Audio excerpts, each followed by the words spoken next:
We are your home theater and AV questions answered. This is AVRant.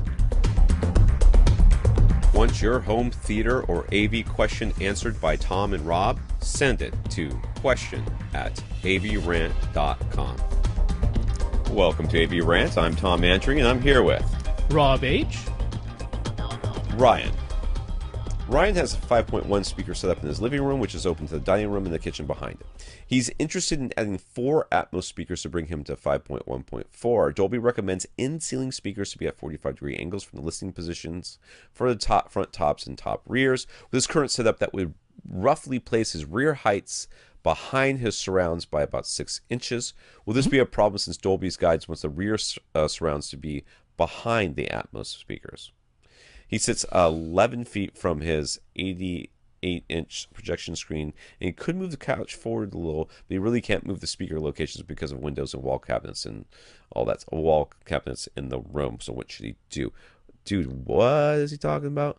Yeah, I think there's a little bit of a misunderstanding here. No, he is okay. So you do not have surround backs; you have surrounds. That's right. He's got a 5.1 setup. So your rear height speakers or whatever, your top rears, should be further behind you than your surrounds are. Your surrounds should be next to you. Yeah. Next to you. And your rear heights or rear surrounds, top rears should be behind you and behind the surrounds. So I'm not seeing the problem here. No, there really isn't. Like I said, I think it's a bit of a misunderstanding. So the problem is so many people call the surround speakers their back speakers. Right. Or their rear speakers, right? But because, they're farther back than your front speakers. That is true. That is also true, yes. But they are not back speakers. They are not rear speakers. They are surround speakers. They're meant to more or less go to your sides.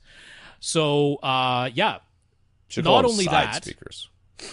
Yeah, not only that, the sounds that are sent to the top rears and the top fronts are completely independent of the sounds that are sent to your surround speakers, your surround back speakers, if you had them, your front speakers. They're all completely independent of one another. So what matters is following Dolby's speaker placement guidelines. When you have 5 listener-level speakers, you want them placed where Dolby says to place them. The surrounds will be placed either straight to your sides or just a little bit behind you, which is more or less what he has now. That's fine. And the top fronts and top rears will be placed in their recommended positions. That they say ideally it would be an elevation angle of 45 degrees in front of you and 45 degrees behind you. So yeah, there's really no problem here. Right. You're good to go, Ryan. Just throw them up there. AVRant seal of approval. Luke recently completed his home theater setup. So this is Luke. I forgot to mention that. I'm getting tired, so I'm starting to make mistakes. I apologize. If you haven't not yet gone to our YouTube channel, this might be a good time to do so because Luke has got a gorgeous home theater. Yup. Even though it's very black, which I don't approve of, but it is. I like it. I know you do, but I think it's weird. I think black on the walls looks just fine. Yeah, you're weird.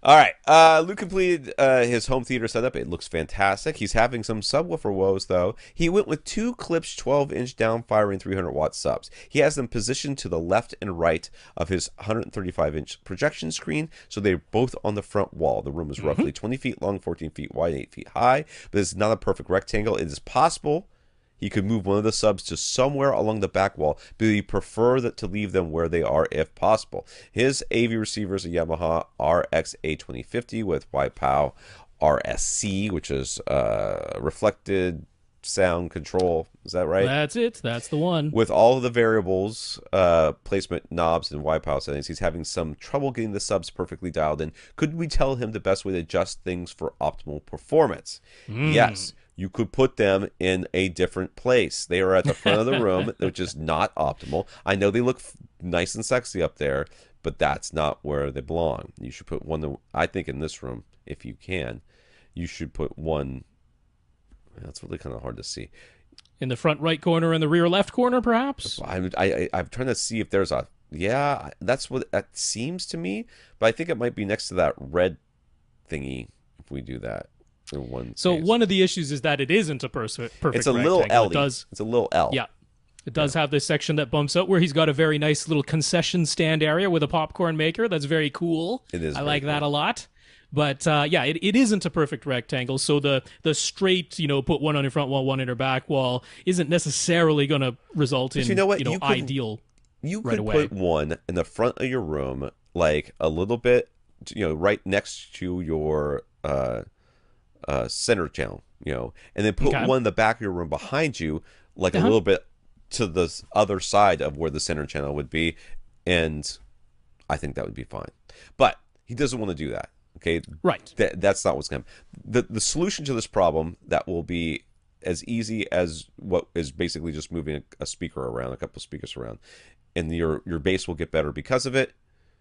You don't want to do, and that's fine. I'm not going to try to tell you that you're a bad person. This is what you want. This is what we're going to do. So what are you going to do? You are going to do the thing that we always talk about whenever, and this is the thing we're doing the video tutorial about with SVS subs, except you don't have an oddly shaped or a extra large room. You just don't want to move your subs, which is, again, fine. So you're going to have to take one sub, the one that's closest to you. I guess it doesn't matter in this case. You're going to pick one sub, because they're both the same distance from you. One sub, and you're going to run the calibration, do all the calibration, and you're going to leave that one alone.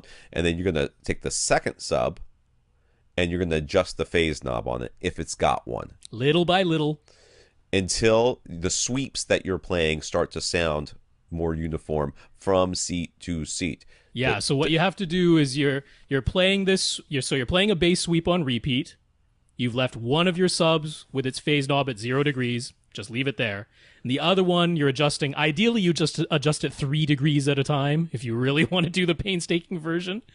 But you're adjusting it little by little, and every time you adjust it, you listen in every single one of your theater seats that you care about until you find a setting on that phase knob where the bass sweep sounds the same in each of your seats. It's not necessarily going to be linear. No. There still could be some humps and dips, but it's the same humps and dips in every single one of your seats. Now, I'm going to suggest doing something before going into all of that, just in case he hasn't done it, which is one of the things I really don't like about Yamaha's dual subwoofer solution is they give you the option of setting it as a left and right sub or a front and back sub. I'm wondering if that's what he's done, because he's got them next to his front, left, and right speakers. Possibly, yeah. Now, maybe he didn't. But if you did, if you set your subs, if you said, I got 2 subs, and they're on the left and the right, so I set them as left and right subs, which makes complete sense. Of course it does. That's very logical. Yeah. But it's not a good thing to do. You actually want a mono signal going to the 2 subs. You want them playing the exact same thing at the exact same time. You do not want left and right separated. You do not want front and back. Even if you did reposition them as front and back, like we said you could, you still don't want to set them as front and back in the Yamaha. You still want to set them as a mono sub. So try that first, because that might solve your issue before you do anything complicated. And that's a pretty simple thing to try. Now, if it doesn't, then you have to start playing with the phase knob. And I just want to say, for those of you that think that I'm a history revisionist, you can find the podcast where Rob and I discussed this exact thing when I was doing the review of one of the Avantage receivers, and I had it set at left, right, or front back. It was front back, so I had the 2 subs. Well, because if that's what you have, you're like, oh, hey, they've got a setting that matches my exact setup. And Rob was trying to explain it to me, and I was like, nah, man, they're in the front and the back. It's fine. It's fine. And then I thought about it, and I was like, yeah, Rob's right, and I'm wrong, and I'll fix it. So we're in the same boat, dude. If you did it, do not feel shame. We're in the same boat. That is the last thing I would ever complain somebody try, because I'm like, it is literally describing the setup you have. Why wouldn't you choose that? So, at some point, he'd like to upgrade his subwoofers, given his setup and room size, what we'd recommend. He's looked at SVS and Power Sound Audio, but he's particularly interested in DIY in the advice. Yes. My first advice is, if you're going to keep those subs where they are, make yourself 2 more and put them on the other side of the room behind you in the exact same locations across from them. And then you don't have to, we are back to being okay with you putting your subs this way. There are a lot of kits like the Dayton Audios and stuff like that that are out there. Sure. I'm not particularly knowledgeable about them, mostly because I love working with wood. I love working with my hands. I love doing that stuff. I am not good at it and not patient enough or motivated enough to get good at it yet. I feel like I am going to retire someday, or more likely have my children move out. And when they do, I will maybe get that as a hobby, because I think I would really like it. But as of right now, my DIY skills are limited to asking my dad to do as much stuff as possible. Yeah, so I mean, you definitely can save some money here. Now, the cabinet isn't going to be finished. No. It's going to come flat packed. Assembling the cabinet, really not difficult. But if you got two of them and you put them behind your chairs, no one's going to see them anyways. Or you just, you spray them with the bed liner and they look absolutely fine. Just black textured. Define fine. I mean, it's bed liner. They look black. All these walls are black. That is all true. These walls are black. So they're gonna blend right in. They don't need to be fancy looking. Unfortunately, I hate to say it, but bed liner is very accurate to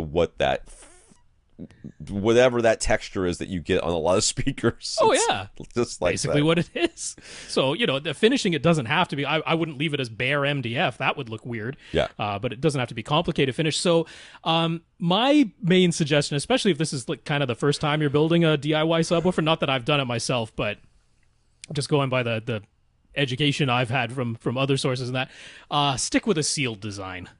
Okay. Because trying to do a DIY ported design is far more complicated. It'll function, of course, but getting the tuning all correct for the right driver, the right amp, in the right enclosure with the right amount of stuffing and the right port tube length and all that stuff, it's a lot to deal with, whereas a sealed one is pretty straightforward. Right. You get the correct cubic footage for the driver that you're buying, and most of the drivers will tell you what kind of cubic footage works best with a sealed enclosure, and it's pretty darn straightforward. So DIY Sound Group, Dayton drivers over at Parts Express. Now, a great one for your size room, because you're only dealing with 2,200 cubic feet. Yeah, so this is a medium-sized room. A sealed sub will sound great in here. Output isn't really your concern. So one of the 12-inch Dayton drivers, they have their reference series or their Ultimax series. Choose whichever one, doesn't really matter. But DIY Sound Group has a flat pack kit, some 3/4-inch thick MDF panels all ready to go. All the dado joints are already drilled out for you and everything. Just got to glue it together. A 2 cubic foot internal sealed box. It's pretty dead simple. You can choose to put a plate amplifier on the back. They suggest a 500 watt plate amplifier. Dayton has those. You can get that from Parts Express as well. So you would require you to cut out the hole for the plate amplifier on the back of the thing. If you want, you can just put some binding posts on the back and have an external amplifier. Sure. You can get a Behringer iNuke, something like that. Yeah. You could get a 1,000 watt Behringer iNuke and power both of them from a 2-channel 1,000 watt Behringer iNuke. So it can be pretty simple, and it can be less expensive, considerably less expensive than the finished subs from SVS or Power Sound Audio. Yeah. And you get 2 of them. So I mean, I could go for that. For me, I wouldn't do it because I don't want to finish it. I don't want to deal with the raw MDF. I'll pay the extra money and get the finished sub. But yeah, you could totally go, especially in this room size, right? So yeah, good work.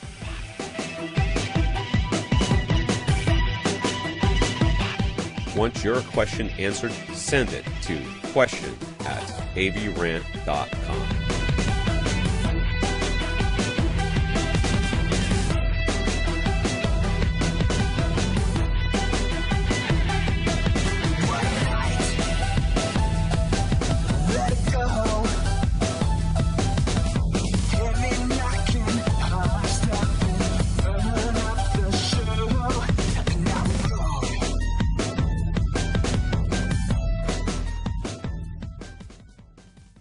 This is AVRant.